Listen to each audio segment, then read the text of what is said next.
தெருவிளக்குல படிச்சதெல்லாம் 90 100ன்னு mark எடுக்குது. உனக்கு எல்லாமே பண்ணி கொடுத்து இப்படி ஃபெயில் ஆகி வந்து நிக்கிறே. லைஃப்ல படிப்பு போச்சுன்னா எதுவுமே ஆக முடியாது. புரிஞ்சதா? புரிஞ்சதுப்பா. இனிமே படிச்சு பெரிய இன்ஜினியர் ஆயிடுறேன்ப்பா. என்னையா பேசுறீங்க? உங்க கான்செப்டே தப்பியா? இன்ஜினியரிங் படிக்கணும்னு நினைக்கிறோம், இன்ஜினியரிங் படிக்க வைங்க. அதை விட்டு போறவன்ல இன்ஜினியரிங் படிக்க வச்சு இப்ப இன்ஜினியர்னு சொன்னா ஊரே சிரிக்குது. அப்போ நான் எழுதுனது தப்பு. ஆமா அப்படிதான். சரி, நான் எழுதுனது தப்பு. நீ சரியா எழுது. நான் படிப்புன்னு மீனுக்கு எப்படி மானோட ரேஸ் விடுவீங்க? இங்க எல்லாரும் மத்தவங்க வாழ்க்கையை தான் வாழ்றான்.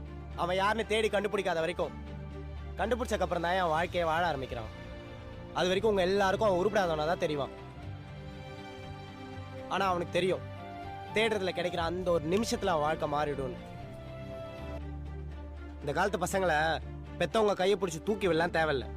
நம்பி ஒரு தடவை கையை விட்டா போதும், அவன் வந்துருவான்.